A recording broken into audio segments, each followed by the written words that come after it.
Hello friends, welcome back to school prep.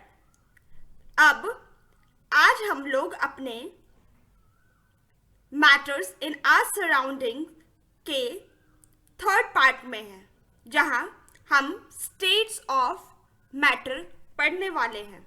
ये तुम्हारी NCERT की बुक है, ठीक है? तो इसलिए तुम अब इसे रेफर कर सकते हो और मैं तुम्हें लाइन बाय लाइन समझाती रहूंगी। तो जो हमारा 1.3 स्टेट्स ऑफ मैटर है वो क्या कहता है, आओ देखें।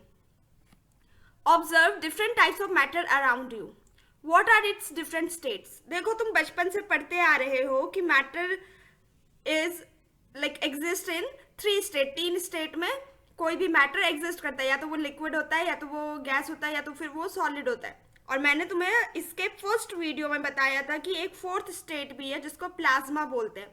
और कल ही मैं गूगल पे पढ़ रही थी कि शायद हो सकता है कि एक फिफ्थ स्टेट की भी खोज हो गई है, लेकिन अभी इसको बुक तक पहुंचने में बहुत टाइम लगेगा, ठीक है? और जब तुम बड़े क्लासेस में जाओगे तो तुम 4 स्टेट पढ़ोगे। यहाँ पे तुम्हें 3 स्टेट्स के बारे में पढ़ना है, वो है सॉलिड, लिक्विड एंड गैस।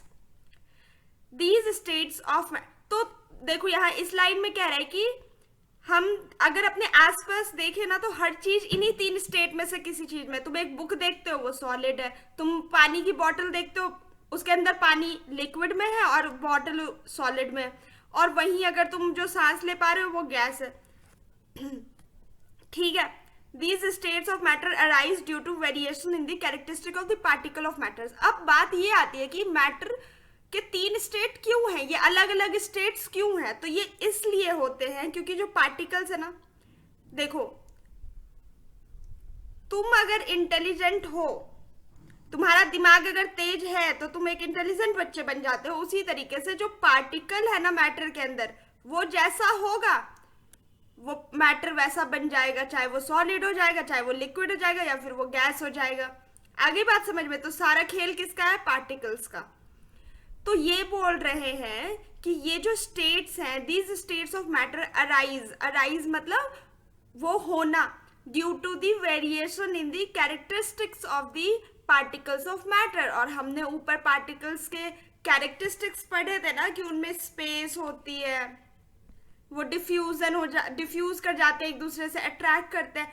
ये सारी जो प्रॉपर्टीज थी, ये जो सारी कैरेक्टरिस्टिक्स थी, इन्हीं के वजह से मैटर जो है 3 चीजों में रहता है, ठीक है? कैरेक्टरिस्टिक किस में ज्यादा है, किसी में कम है, तो उसके स्टेट उस हिसाब से बदलते रहते हैं।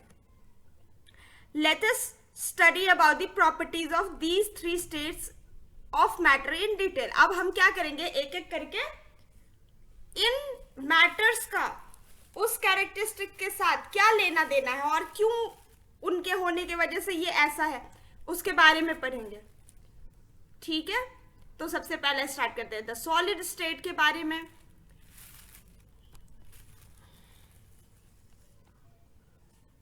तो सॉलिड स्टेट देखो क्या कहते हैं। पहले मैं ये एक्टिविटी पढ़ लेते हैं, हर बार हम नहीं पढ़ेंगे, अभी के लिए बस पढ़ लेते हैं। Collect the following articles: a pen, a book, a needle and a piece of wooden stick। ये सारी चीजें क्या है? देखो, सॉलिड है ना, क्या ये पानी है? पानी की तरफ बहता है pen, book, needle, piece of wooden stick? नहीं ना, ये सारा सॉलिड है। सॉलिड क्या होता है वो देखते हैं। Sketch the shape of the above articles in your notebook. अब क्या करना है, हमें उसकी ड्राइंग बनानी है, स्केचिंग करनी है by moving a pencil around them, ठीक है? उनके आसपास ऐसे पेंसिल रखा हुआ है मान लो, तो उसको तुम्हें क्या करना है, उसके आसपास ऐसे ट्रेसिंग करते हो ना, लाइन बना देते हो। हाथ का अगर हमें शेप बनाना होता है तो हम अपने हाथ पहले रख देते हैं, और उसके बाद जाके उसको ऐसे ऐसे जो भी तुम्हारे हाथ का शेप होता है वो, ये तो घास बन गया, ठीक है? तो कोई बात नहीं, घास बन गया तो, लेकिन ऐसे कुछ हाथ बना लेते हैं हम। तो do all this have a definite shape. Definite shape मतलब क्या होता है? जो शेप बदले नहीं। तो तुम देखो, क्या एक नोटबुक की जो है शेप बदल जाती है? नहीं बदलती है ना। अगर वो इस शेप में आई है तो वो चाहे उसको तुम 10 साल भी रख दो, वो इसी शेप में रहेगी। हाँ, शर्त है कि उसे चूहा वगैरह ना खा ले, मतलब खुद से तो नहीं बदलता ना, ठीक है? डिस्टिंक्ट बाउंड्रीज है। बाउंड्रीज भी मतलब ऐसा नहीं है कि आज ये छोटी है कल ये बड़ी हो जाएगी, ठीक है? कि डिस्टिंक्ट बाउंड्रीज है। बाउंड्रीज मतलब जो उनका आउटर सरफेस होता है वो डिस्टिंक्ट है, मतलब फिक्स है। और फिक्स्ड वॉल्यूम मतलब जितनी जगह वो आज लेती है कल भी उतनी ही जगह लेगी, ठीक है। What happen if they are hammered, अगर मान लो कि तुम इन पे जो ना हथौड़े से वॉर करते हो तो क्या होता है, या फिर इनको पुल करते हो, ठीक है, या फिर उनको नीचे गिरा देते हो, कुछ इस तरीके से करते हो, तो क्या क्या बदलाव आती है। Are these capable of diffusing into each other, क्या एक कोने में इसको रख दिया जाए तो दूसरे नोटबुक के साथ जाकर के ये घुल मिल जाएगा, या फिर आपस में इन दोनों को एक साथ रख दो, क्या ये घुल मिल जाएंगे, डिफ्यूज हो जाएंगे, नहीं होंगे। या फिर क्या करो कि ना इस पे बहुत सारा प्रेशर लगाओ, एक काम करो, एक नोटबुक रखो, उसके ऊपर दोनों हाथ रखो अपना और खूब ताकत लगाओ, क्या इसका कुछ भी बिगड़ा। और मैं तो ये नोटबुक की बात कर रही हूँ, अगर मान लो तुम वुडन स्टिक की बात कर रहे हो, क्या कुछ होगा, नहीं होगा। All the above examples of solid we can observe that all these have a definite shape, तो देखो ये definition हो गया, इसको तुम मार्क कर लेना, इसको तुम याद कर लेना। we can observe that all these have a definite shape, distinct boundaries and fixed volume। solid क्या होता है, जिसकी definite shape, distinct boundaries and fixed volume हो, ठीक है, और have negligible compressibility। negligible क्यों बोल रहे हैं, क्योंकि हो सकता है थोड़ा बहुत compress हो जाए, थोड़ा बहुत compress हो जाए और दोबारा से, तो हो सकता है बहुत कम। नेग्लिजिबल मतलब जीरो नहीं, लेकिन जीरो से बहुत ज्यादा बड़ा भी नहीं, ठीक है। नन और नेग्लिजिबल बहुत कम, ना के बराबर जिसको बोलते हैं उसको नेग्लिजिबल बोलते हैं, उसकी कंप्रेसिबिलिटी हो। Solids have a tendency to maintain their shape when subjected to outside force, मतलब सब्जेक्टेड टू आउटसाइड फोर्स मतलब क्या होता है कि जब इस पे बाहर का कोई भी फोर्स लगा दिया जाए तो भी टेंडेंसी होती है, मतलब उनकी ये क्षमता होती है, उनकी ये टेंडेंसी होती है कि वो अपनी शेप को मेंटेन करे मतलब कि वो चेंज ना करे किसी भी प्रेशर या फिर आउटसाइड फोर्स के उसमें आकर के, ठीक है। चलो, when solids में break under forces but it is difficult to change their shape. हाँ देखो, बहुत ज्यादा फोर्स लगा दोगे तो क्या हो जाएगा, वो टूट सकती है, लेकिन वो ब्रेक हो जाएगी, लेकिन वो शेप नहीं बदलेगी अपनी, ठीक है। पेंसिल को बहुत ज्यादा फोर्स लगा, वो दो हिस्से में टूट जाएगा, बट क्या पेंसिल अपना शेप बदल करके, ऐसा अगर तुम्हारे पेंसिल का शेप था, मान लो ये रेक्टेंगल शेप था या सिलेंड्रिकल शेप था, तो क्या वो कोन बन जाएगा, नहीं बनेगा, वो शेप नहीं चेंज करेगा कभी भी, टूट जाएगा, खत्म हो जाएगा, लेकिन शेप नहीं बदलेगा, ठीक है। सो दे आर रिजिड, इसीलिए इसको क्या बोलते हैं जो अपनी शेप को नहीं बदलता, रिजिड बोलते हैं, ठीक है। और जो माँ बाप से बहुत ज्यादा जिद करते हैं उनको भी क्या बोलते हैं कि स्टबर्न बच्चा है, मतलब रिजिड है, ओके। कंसिडर द फॉलोइंग, अब देखो एक चीज कि रबर बैंड, तुम बताओ रबर बैंड सॉलिड में आता है या लिक्विड में आता है या गैस में आता है, क्यों, क्योंकि what about a rubber band, can it change its shapes on stretching, is it a solid? What about sugar and salt, when kept in different jars, these takes the shape of the jar, are they solid? What about a sponge, it is a solid yet we are not able to compress it, why? Yet we are able to compress it, why? अब देखो इन तीनों का तुम्हें answer यहाँ मिलेगा। All the aboves are solids as, देखो सीधी सीधी सी बात है, गैस तुम्हें पता है हवा जो तुम्हें दिखे नहीं, एयर वैसा है नहीं है।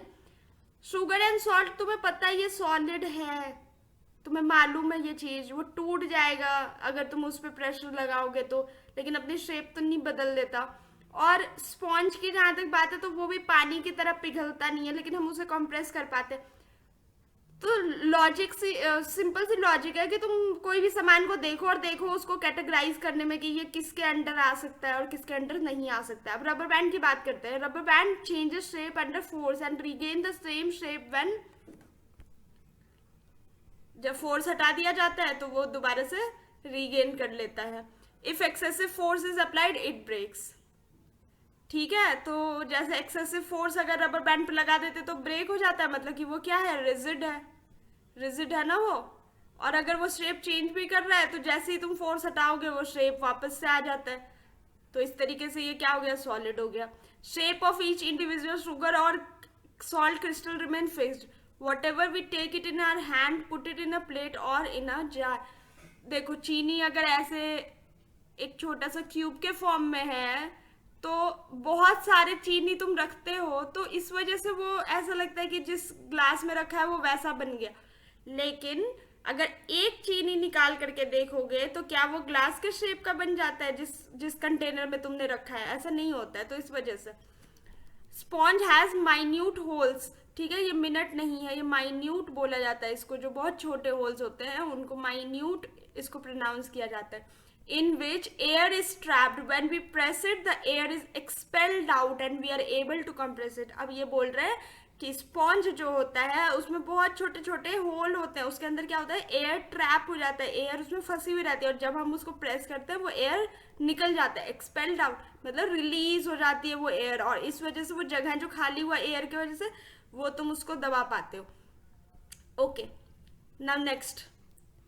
अच्छा, तुम्हें समझाते हुए मैंने इस बुक को बहुत गंदा कर दिया है, तुम ऐसी हालत मत करना अपनी किताबों की, ठीक है? Okay, the next is the liquid state. Liquid state के बारे में हम डायरेक्टली पढ़ते हैं. We observe that liquids have no fixed shape but have fixed volume.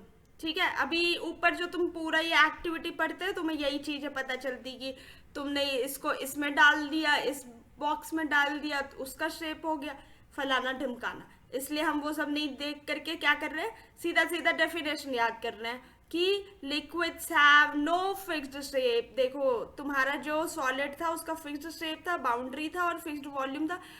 लेकिन इसमें क्या है, शेप तो फिक्स्ड नहीं है लेकिन वॉल्यूम फिक्स्ड होता है. ठीक है, they take up the shape of the container in which they are kept. तो ये इतना ज़्यादा फ्लेक्सिबल होता है. क्या होता है, फ्लेक्सिबल होता है कि जिसमें रखो वो उसका शेप ले लेता है.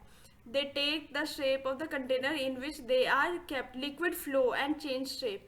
फ्लो होती है ना लिक्विड, अगर नीचे जमीन पे गिर जाए तो क्या होता है, वो बहने लग जाती है. तो इसी तरीके से जब पानी पोर करते हो ना तो वो बह करके और उसके बाउंड्रीज के साथ टकरा जाती है तो वो फिर बाउंड्री पे चिपकी हुई रहती है. सब सारे फ्लो कर रहे हैं और फिर हमें ऐसा लगता है कि वो उसी शेप का हो गया है. ठीक है,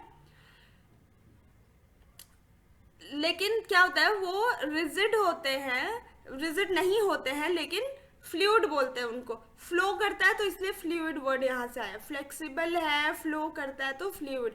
तुम्हें ये चीज हमेशा याद रहनी चाहिए.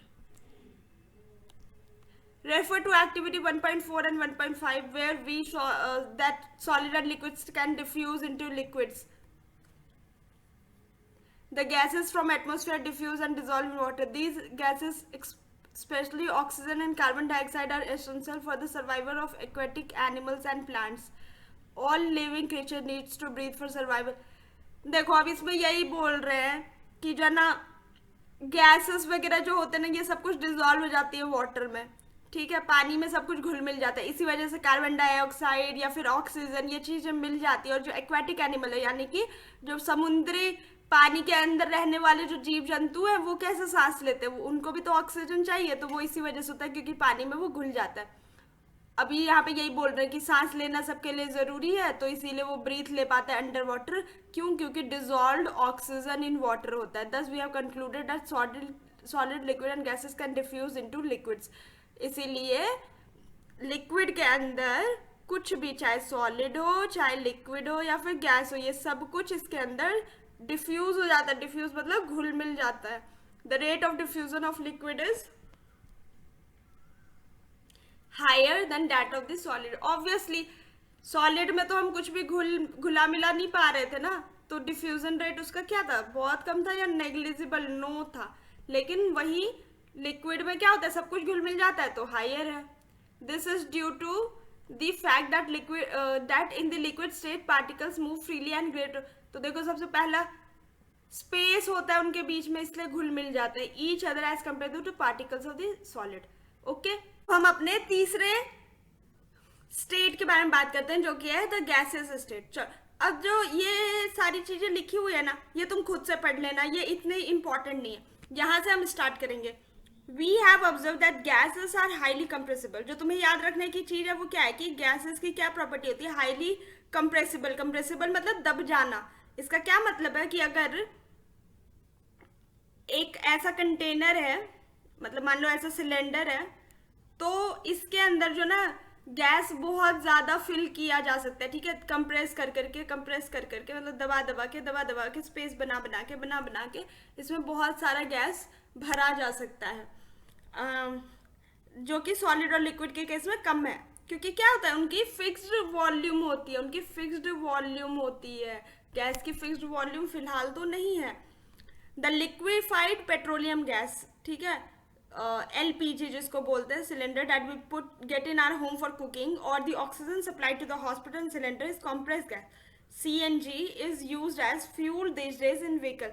Due to its high compressibility, large volume of gas can be compressed into a small cylinder and transported easily.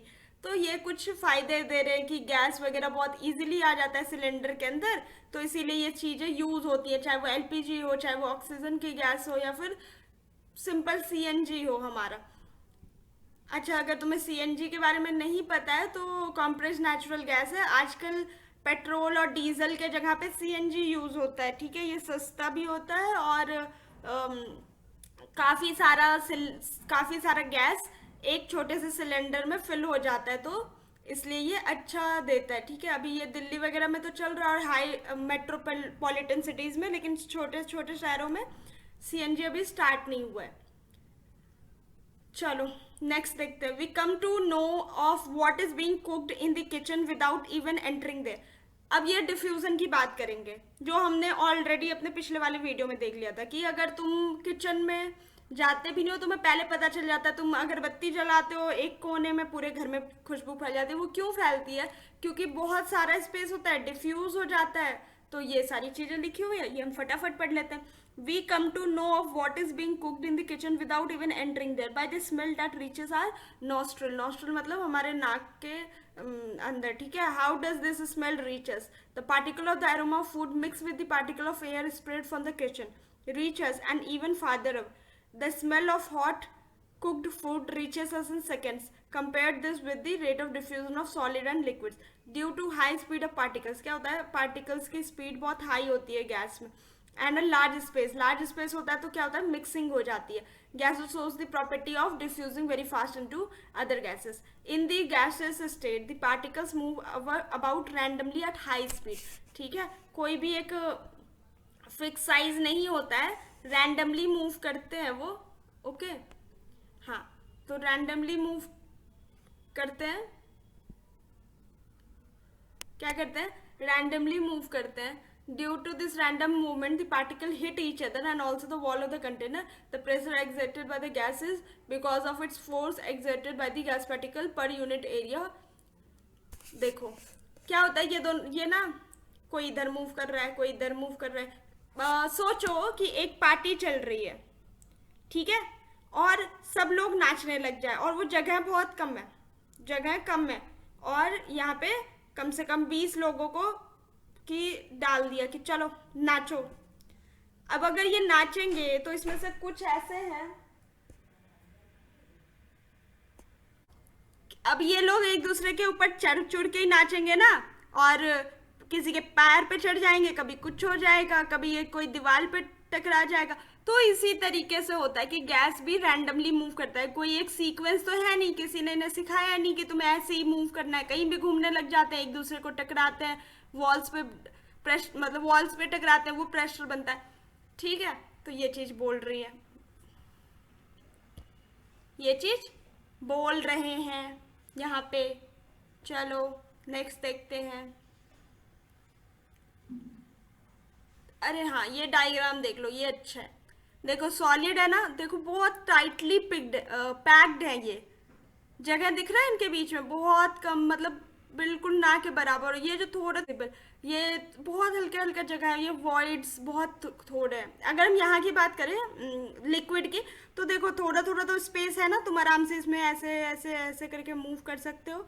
तो ये जो वॉइड ज़्यादा बड़े हैं, तो ये तुम्हारे हो गए लिक्विड के। और अब गैस के देखो भाई साहब, यहाँ तो मैं अच्छी खासी पेंटिंग कर लूँ, हैं, बहुत बढ़िया। ये तो आराम से मुझे तो इसके पार्टिकल कम और अपने पेन की इंक ज्यादा दिखाई दे रही है। ठीक है, तो समझ गए ना, बहुत सारा स्पेस होता है। ये मैंने बहुत गंदा कर दिया, रुको मिटाने दो इसे। ओके, आई होप तुम्हें ये चीज समझ आ गई होगी। ठीक है, चलो लिक्विड, सॉलिड एंड गैस का समझ आ गया, डेफिनेशन भी और किसमें क्या होता है। कुछ नहीं तो तुम्हें अगर सब कुछ समझ आ गया और उसके बाद तुम सिर्फ अगर इस डायग्राम को याद कर लेते हो, अगर तुम इस डायग्राम को याद कर लेते हो तो तुम्हारा हो गया काम खत्म।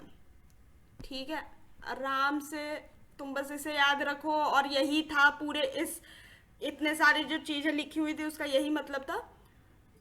अच्छा, एक चीज जो मैं तुमसे फीडबैक लेना चाहती हूँ कि तुम्हें मेरा ये वाला टीचिंग स्टाइल ज्यादा पसंद आया कि मैं तुम्हारे बुक से तुम्हें लाइन बाय लाइन पढ़ा रही हूँ, या फिर जो हमारा पहले वाला था जिसमें कि मैं तुम्हें पर्टिकुलरली टॉपिक्स ही बस करा रही थी। तो तुम वो देख करके मतलब इसके लिए मुझे फीडबैक जरूर दे देना, तो मैं उस हिसाब से आगे की वीडियोस प्लान करूंगी।